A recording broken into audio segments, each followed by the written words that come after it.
방탕한 생활을 했던 청년이 예수님을 영접하고 아주 부지런하고 근면하고 성실한 사람으로 변화되었습니다. 오랜만에 그의 친구가 그의 변화된 모습을 보고 묻습니다. 자네 어떻게 그렇게 사람이 변했는가? 라고 물으니 이 청년은 이렇게 대답합니다. 내가 예수를 믿었다네. 그래서 그 말을 들은 친구가 또 묻습니다. 아니 자네 교회 나간다고? 그럼 예수가 어떻게 죽었어? 언제 태어나서 언제 죽었는지 아는가? 그때 이 청년은 또 대답합니다. 예수님이 나를 위해 십자가에 못 박혀 죽으시고 베들레헴 마을에서 태어났다네. 그런데 내가 몇 살에 죽으셨는지는 알 수 없네. 그랬더니 이 친구가 또 묻습니다.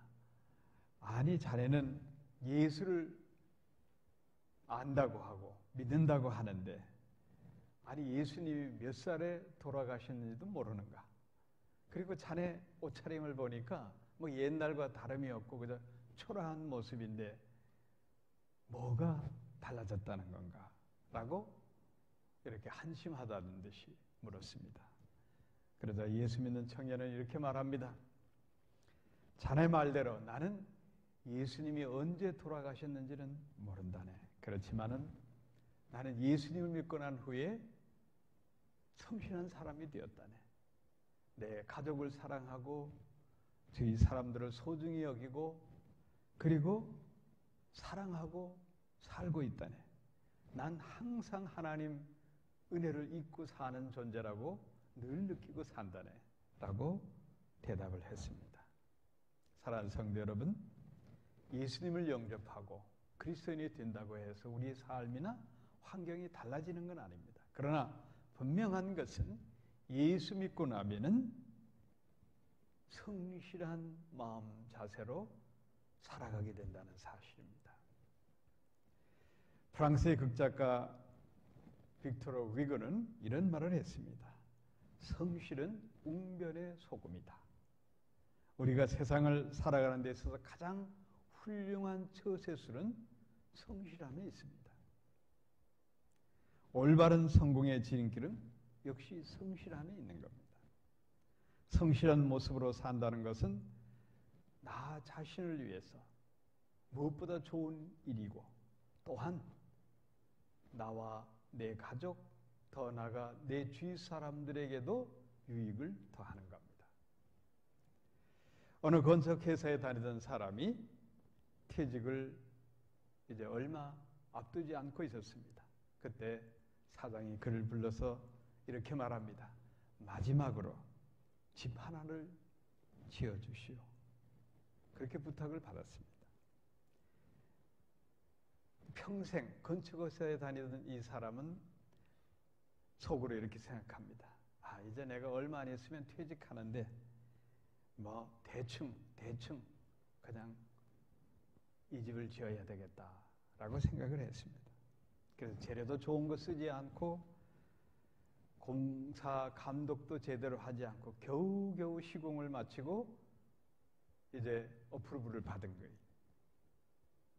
그래서 준공검사를 받고 나고 얼마 안 있다 이제 집 건물이 거의 완성되어 갈 무렵에 사장이 그에게 찾아와서 이렇게 말합니다.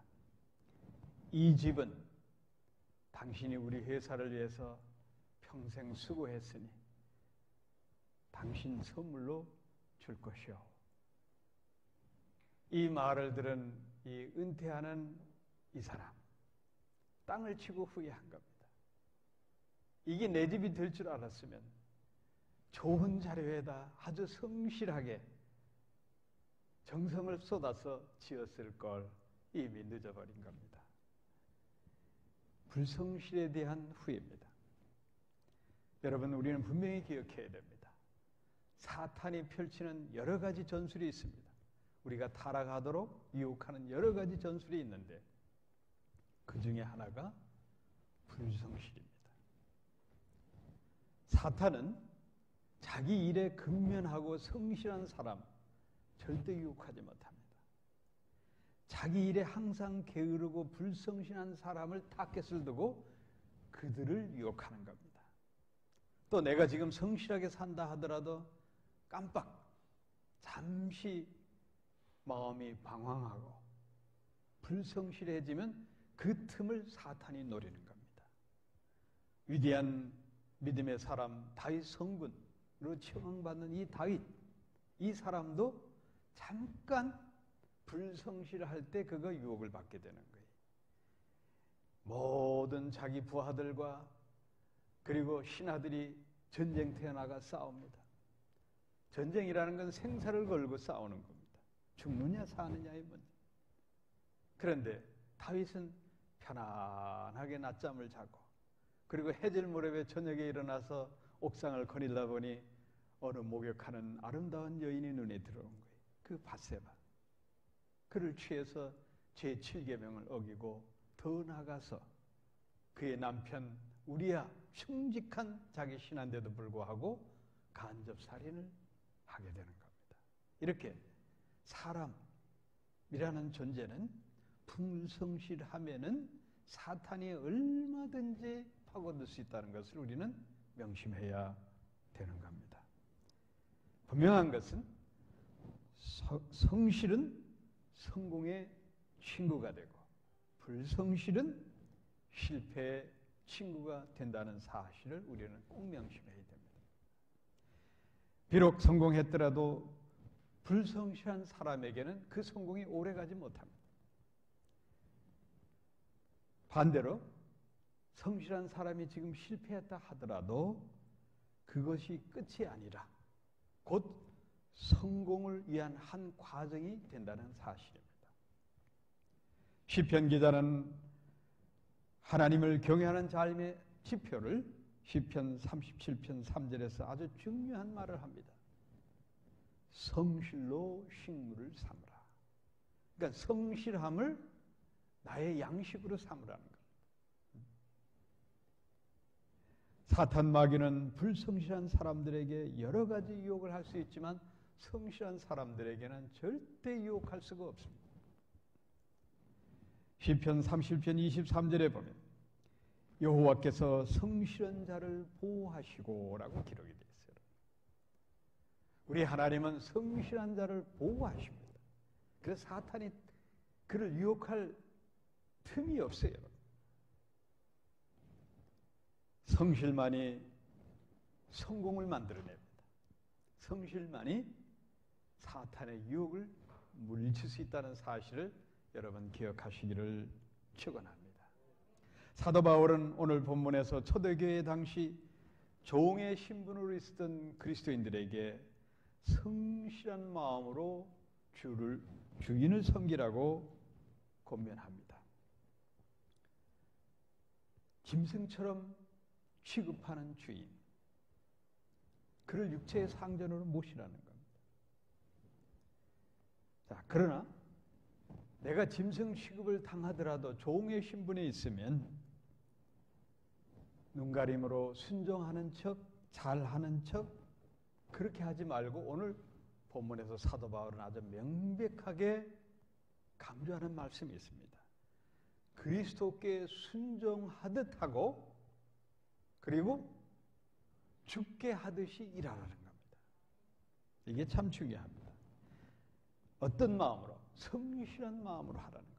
이 성실한 마음, 하플로테스 카르디아라는 말인데 이 뜻은 영어 성경에 보면은 RSV 영어 성경은 in singleness of your heart.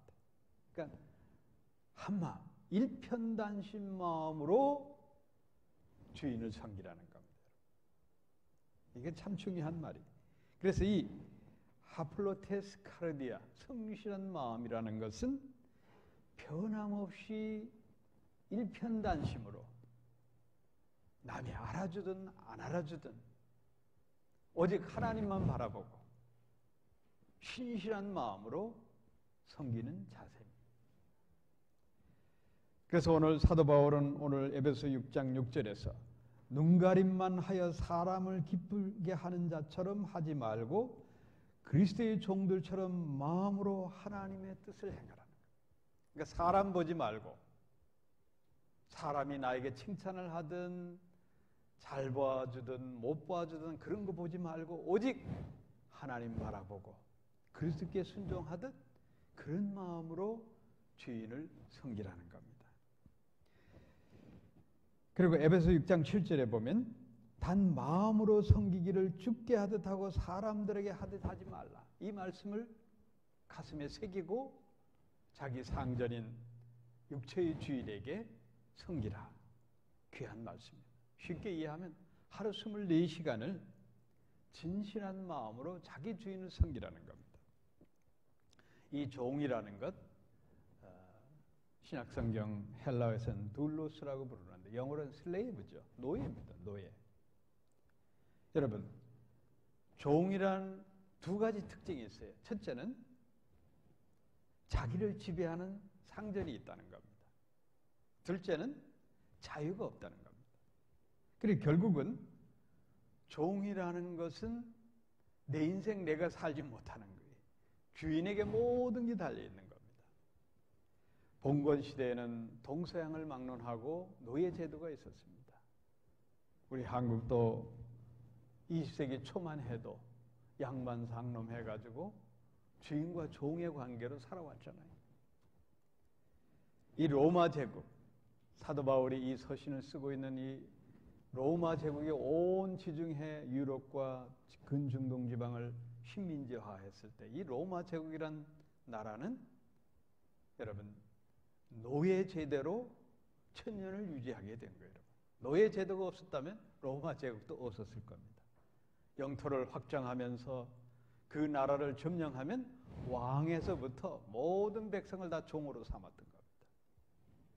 자그만치 로마 제국 시대에 노예가 6천만 명이 있었습니다. 그 당시 인구로 보면 어마어마한 인구예요. 그러니까 이 로마인들이라는 사람들은 노예 한 명만 있으면 평생 먹고 자고 놀고 하는 거예요. 하루는 놀고 하루는 쉬고 노예가 다 일해서 벌어온 거 그거 그야말로 피 빨아먹는 거죠. 기생충처럼 살았던 사람들이 로마 사람들이. 그런데 재미있는 것은 이 노예라는 존재가 뭐 농장에서 일을 하거나 집안일을 돌보거나 이런 노예만 있었던 게 아니에요. 오늘날 우리가 선망하는 전문 직업인 의사, 또 여러분 교사, 그리고 법률하는 서기, 이런 아주 고급 공무원들도 노예들이 많았던 겁니다. 그러니까 로마 제국은 이들을 통해서 나라를 통치했던 거예요.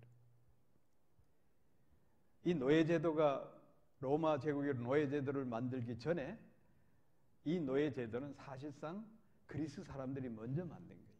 여러분이 잘 아는 알렉산더 대왕이 또 세계를 다 정벌 하잖아요. 그래가지고 그 나라 왕에서부터 모든 백성들을 노예를 삼았던 거예요. 근데 재미있는 역사를 보면은 이 그리스 사람들이 로마 사람들보다는 좀 인간적으로 노예들을 대했어요. 그러나 노예는 노예입니다. 알렉산더 대왕의 스승이었고 대철학자로 불리는 아리스토텔레스도 이런 말을 했어요. 노예는 동물과 조금도 다르지 않다. 생명이 없으니 연장으로 사용하라.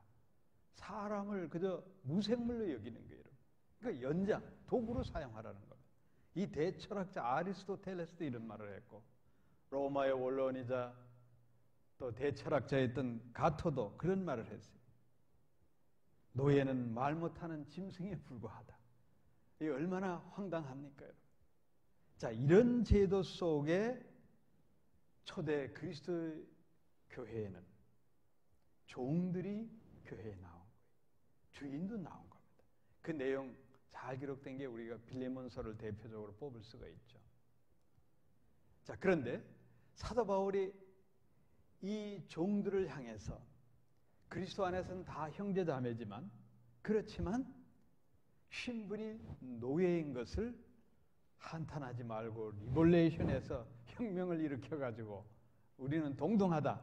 그렇게 불순종하지 말고 자기 주인을 육체의 상전으로 모시고 성실한 마음으로 섬기라는 겁니다.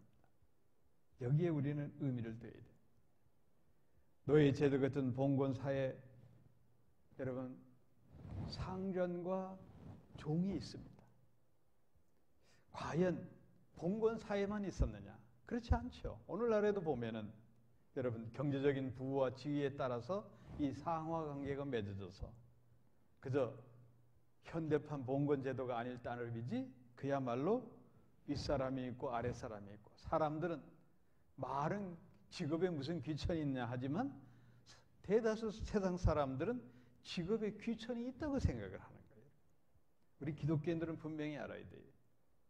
기독교에서는 직업에 귀천이 없습니다. 왜 귀천이 생기느냐? 세상 사람들이 직업이 귀천이 있다고 여기게 되는 것은 다른 거 아니에요. 먹고 살자니 안이 꺾고 매시 꺾고 참고 일한다, 이렇게 생각하기 때문에 직업이 귀천이 있는 거예요. 여러분, 내게 주어진 일이 하나님께서 주신 일로 받아들이면 직업에는 귀천이 없는 겁니다.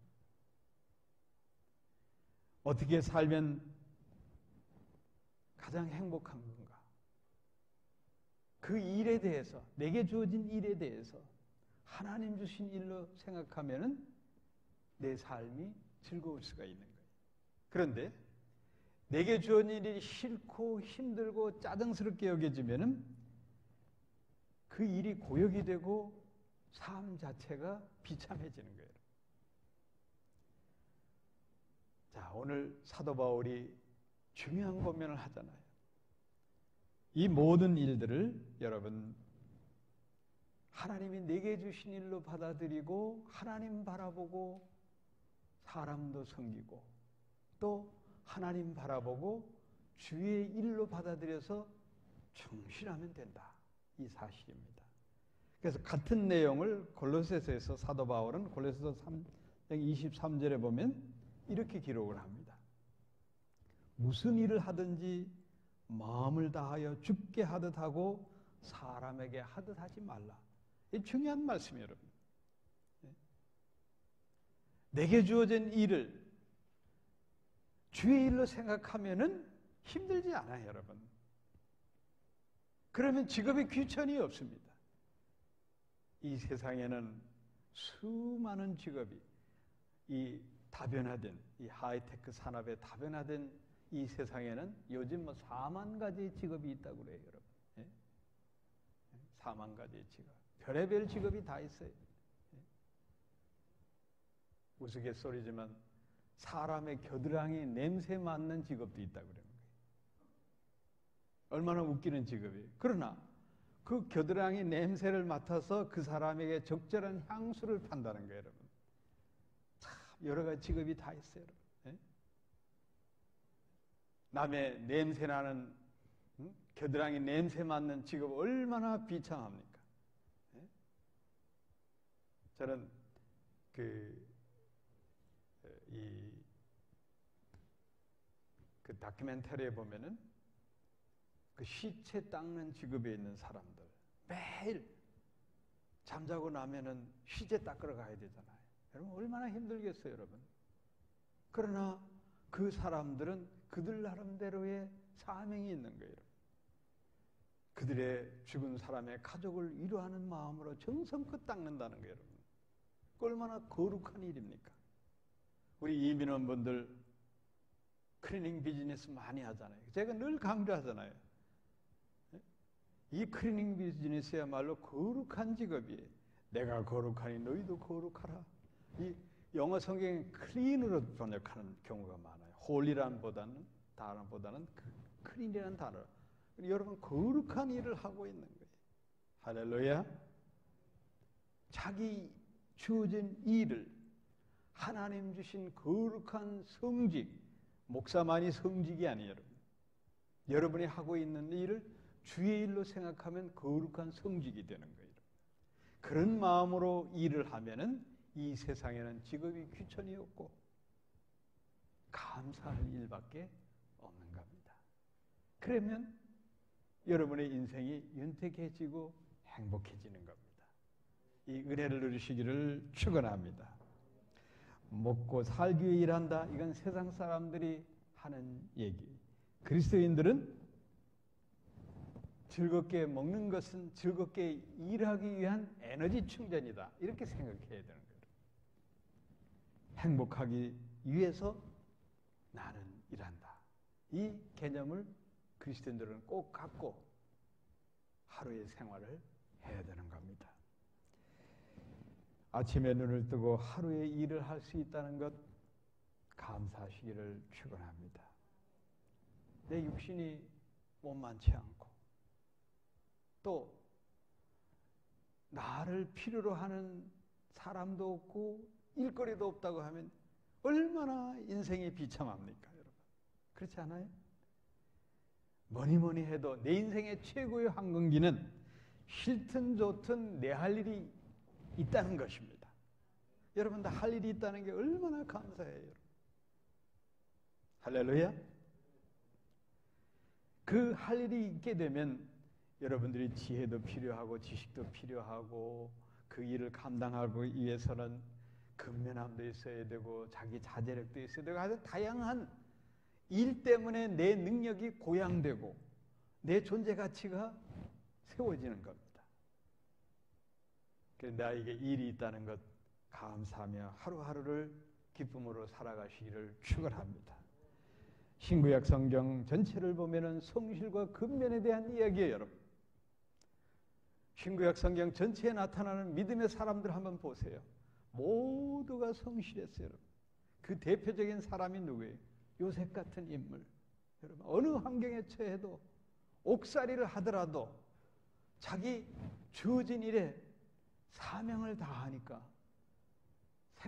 여러분 상상을 해보세요. 죄인이 내도 불구하고 옥사장, 간수장이 그에게 옥문서나 모든 열쇠까지 다 맡겨서 네가 알아 하라는 게 이게 말이나 될 얘기예요, 여러분. 네? 그 정도로 성실했던 사람이. 그러니까 하나님께서 요셉을 통해서 자기 아버지 야곱과 자기 형제들, 원수 같은 형제들, 그리고 그들을 다 구원시키는 그 역할을 하도록 하나님 만들어주잖아요. 오직 요셉의 마음 속에는 성실한 마음, 오늘 본문에 나오는 성실한 마음으로 일생을 살은 거예요. 그게 복이 되는 겁니다. 지난주에 미국 대통령 선거로 온 세계가 시끄러웠습니다.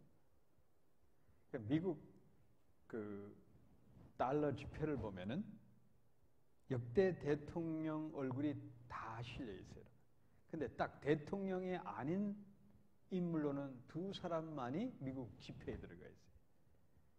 미국 지폐 10달러짜리 알렉산더 해밀턴, 그 인물이 들어가 있어요. 이 사람은 미국을, 그야말로 미 합중국을 만들 때 헌법을 제정한 공로로 그가 들어가 있고, 두 번째 사람이 누구냐 하면 여러분들이 잘 아는 벤자민 프랭클린이, 이 사람은 100달러, 아주 높은 100달러짜리의 얼굴로 들어갔어요. 근데 제가 이 벤자민 프랭클린을 늘 생각하면서 참 기독교적인 사상을 가진 사람이었다라는 걸 늘 느끼게 합니다. 그의 아버지 조사이어 프랭클린은 마누라가 둘이 있었어요. 그러니까 두 어머니가 있었던 거예요. 자그마치 17명의 자식을 낳았는데 이 벤자민 프랭클린은 15번째 아들로 태어난 거예요. 그러니까 자식들도 많고 그러다 보니 가난하고 하니 이제 학교에 나가 정규 교육을 받을 형편이 못 됐어요. 그러니까 10살 때 초등학교도 졸업 못하고 그냥 학교를 못 나간 거예요. 대신 자기 형이 운영하던 인쇄소에서 일을 하게 되는 거예요. 그런데 이 어린 소녀 벤자민 프랭클린은 그런 환경에 절망하지 않고 인쇄소에 들어오는 원고들이 많잖아요. 그걸 자기가 읽는 거예요, 여러분. 그러다 보니 정규 교육을 받는 학생보다 더 많은 지식을 습득하게 되는 거예요. 초등고등학교 안 나오고 대학 안 나왔을 따름이지 지식만큼은 독학으로 어느 누구보다 박식한 사람이다. 그래서 그는 나중에 훌륭한 사상가가 되고 철학자가 되고 워싱턴 정가를 움직이는 정치인이 되고 뿐만 아니라 과학자도 된 거예요. 우리가 피레침 달아놓잖아요. 그 피레침 그리고 이 확대하고 줌하는 이 렌즈 이것도 이 벤자민 프랭클린이 개발한 거예요. 그 얼마나 위대한 사람입니까?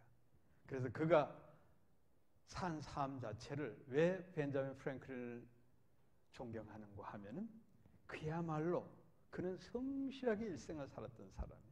그래서 그가 남긴 이런 어록들이 오늘날에도 영어 문화권에서는 아주 삶의 지혜와 용기를 주는 내용이 참 많습니다. 그 한 말 중에 그런 말이 있어요. 정직과 성실을 그대의 벗으로 삼으라. 100권의 책보다 하나의 성실한 마음이 더 큰 힘을 사람에게 움직이도록 한다. 얼마나 멋진 말이에요. 네? 성실함. 제가 벤자민 프랭클의 어록 가운데 명언 가운데 제가 늘 좋아하는 말이 있습니다. 100년을 살 것처럼 일하고 오늘 죽을 것처럼 기도하라. 이 기독교 사상이에요. 100년을 살 것처럼 부지런히 일하는 거예요, 여러분. 그러나 항상 하나님을 바라보면서 오늘 내가 죽을 수도 있으니 경건한 마음으로 신앙생활을 하는 거예요. 이게 참 중요한 내용입니다. 지금 내가 할 수 있는 일이 있다는 것에 여러분 감사하십시오. 지금 내게 주어진 일에 대한 자부심을 가지십시오. 그 일에 최선을 다하는 여러분 되기를 축원합니다. 내게 일이 있다는 것은 하나님의 축복입니다. 사람이 자기 일에 즐거워하는 것보다 나은 것이 없나니 이는 그의 풍복이라. 전도서 3장 22절 말씀. 이게 솔로몬이 영화를 누리면서 깨달은 인생의 진리예요. 내게 일이 있다는 것, 자기 일이 있다는 것, 이게 축복입니다. 그러니까 분복이는 나의 복이에요. 자, 여러분 하나님 앞에 그렇게 기도하시기 바랍니다. 주님, 저에게 이런저런 일을 많이 맡겨주셔서 감사합니다. 이렇게 기도하시기를 축원합니다. 어떤 사람들은 짜증스러운 말을 해요. 아이고 일복이 터졌어. 에? 아주 귀찮다는 거예요, 여러분. 그러나 그게 아니에요, 여러분. 복 중에 복은 일복이 많은 사람이에요. 복 있는 사람은 일복이 많은 사람이에요, 여러분. 예. 몰라요. 저는 종같이 장손으로 커 그런지 몰라도 어려서부터 참 많은 일이 나에게 있었어요. 여러 가지. 뭐 오남매 중에 맏아들이고 또 뭐 하여튼 교회에서도 그렇고 뭐 여러 가지 일들이 참 많았어요. 예. 목사 되기 전에도 뭐 여러 가지 일들이 많았어요. 예.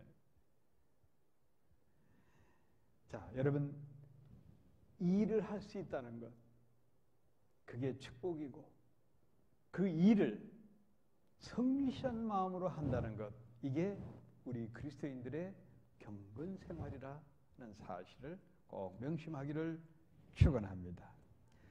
이스라엘 역사 가운데 황금 시대를 마련한 사람은 다윗과 솔로몬 임금입니다. 그런데 그들이 공통적으로 구한 게 있어요. 그게 바로 정직과 성실한 마음이었어요. 시편 25편 21절에 보면 다윗이 하나님께 이렇게 기도합니다. 내가 주를 바라오니 성실과 정직으로 나를 보호하소서. 그러니까 다윗이 구한 것은 뭐 내게 능력을 주시고 전쟁을 잘할 수 있는 권능을 주시고 뭐 이런 것보다는 내 마음이 정직하고 성실한 그 마음 상태가 확고하게 서어지도록 그걸 구했다는 겁니다. 그리고 그의 아들 솔로몬이 어린 청년의 나이에 왕이 된 후에 하나님 앞에 구한 기도문이 있습니다. 열왕기상 3장 6절에 보면 주의 종 내 아버지 다윗의 성실과 공의와 정직한 마음으로 주와 함께 행함으로 그 큰 은혜를 베푸셨으니 저에게도 그런 마음을 주옵소서 이렇게 기도하는 겁니다. 이게 참 중요합니다. 그러니까 하나님 앞에 성실한 마음을 내게 주옵소서. 그러니 이 두 임금이 이스라엘을 황금 시대로 만들어 냈던 겁니다. 내 능력이 아니고 하나님 능력으로 하나님 바라보며 백성을 다스리고 하나님 바라보고 주의 일을 하고 내게 맡겨진 일들이 다 주의 일로 생각했을 때 하나님께서 축복하십니다. 미국에는 많은 교포 사학가들이 있습니다.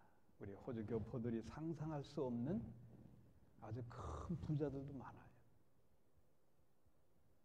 여러 분야에 다양한 일들을 하는 이민 역사가 오래됐으니까 여러 가지 인물들이 나왔겠죠.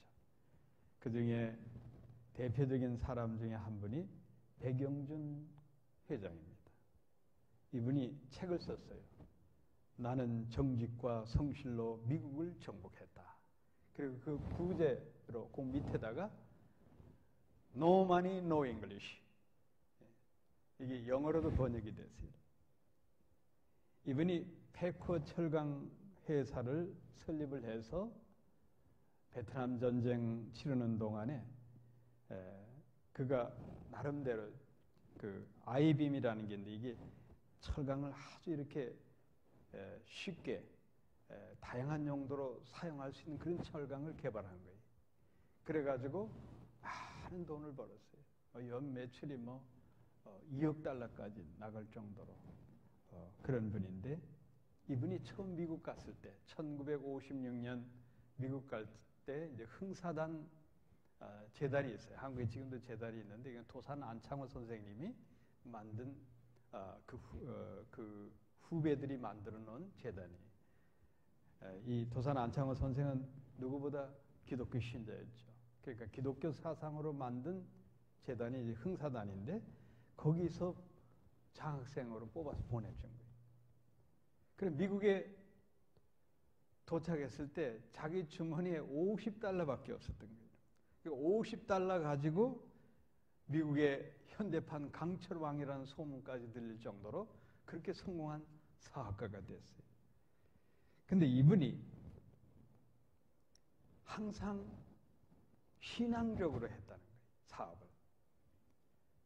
그래 고객 전부주의라는 마케팅 철학을 갖고 자기 제품과는 관련이 없는 주문이 들어와도 고민하면서 그 고객에게 맞춰줄 수 있는 것을 하려고 노력을 굉장히 많이 했다는 겁니다.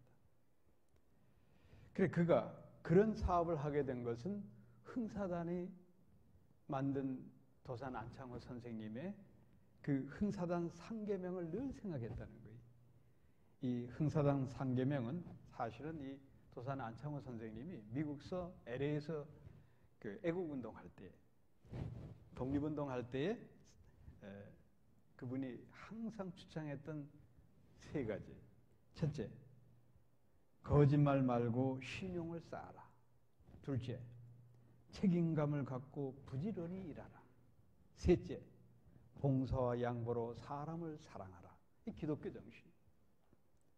그래서 이 흥사단의 상계명을 갖고 자기 사업을 했다는 거예요. 그래서 성공한 거예요.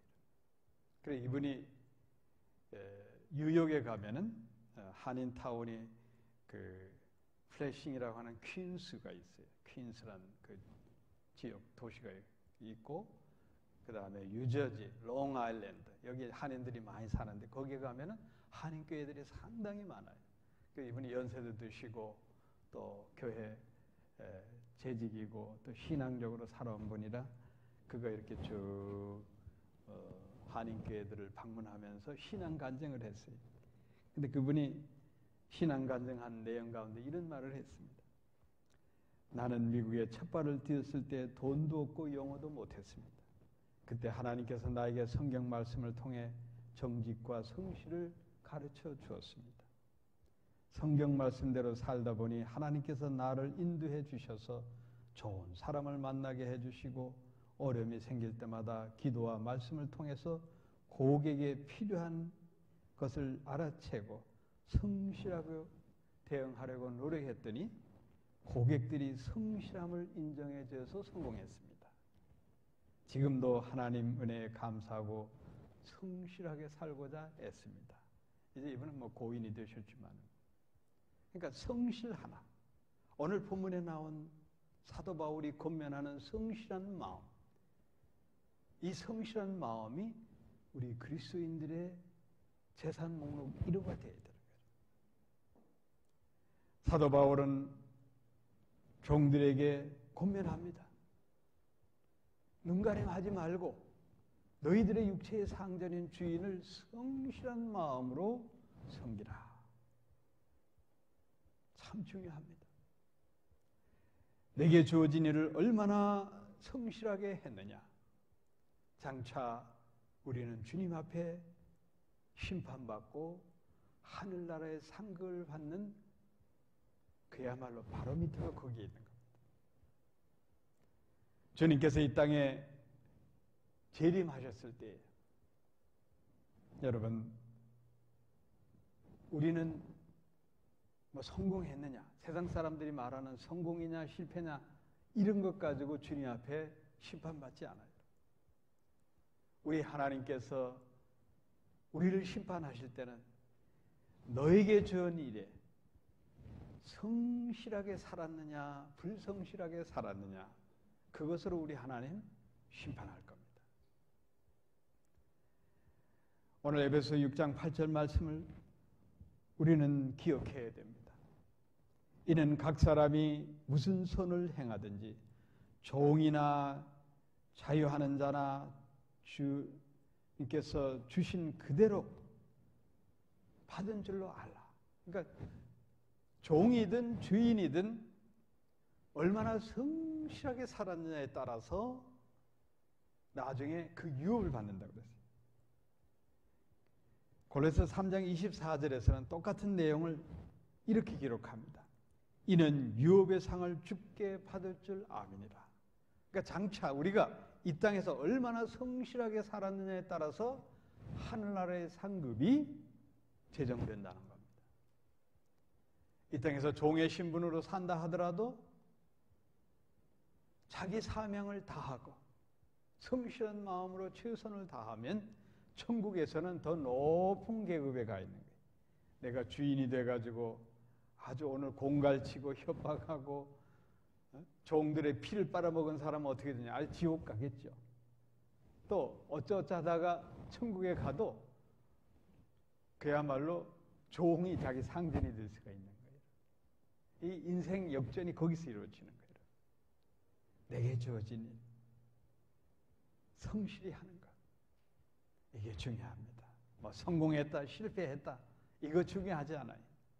내가 얼마나 성실하게 살았느냐, 후회 없이 산 인생이 바로 거기에 있는 겁니다. 여러분, 성실한 사람이 되기를 축원합니다. 마틴 루터가 비텐베르크 대학 교회 앞에 95개 조항을 내걸고 1517년에 종교 개혁을 시작합니다. 그런데 엄밀히 말하면 마틴 루터보다 100년 전에 체코슬로바키아 프라하에 얀 후센이라는 종교 개혁자가 있었습니다. 이분의 사상이 루터에게 그대로 간 거예요. 그는 부패한 로마 교황과 부패한 로마 카톨릭에 대항해서 온몸을 던져서 종교 개혁을 외치다가 프라하 광장에서 화형을 당합니다. 순교하신 분이에요. 오늘날에도 기독교, 개신교 순례를 한다고 하면 꼭 프라하에 가봐야 되는 거예요. 이 얀 후센 때문에. 그분의 사상이 오늘 개신교회를 만들어낸 겁니다. 프라하 광장에 그분의 동상이 지금도 세워져 있어요. 제가 기회가 되면 꼭 프라하에 가서 그 동상을 보고 싶어요. 그 동상 밑에 4마디가 기록이 되어 있어요. 성실을 배웠다. 성실히 살았다. 성실을 사랑했다.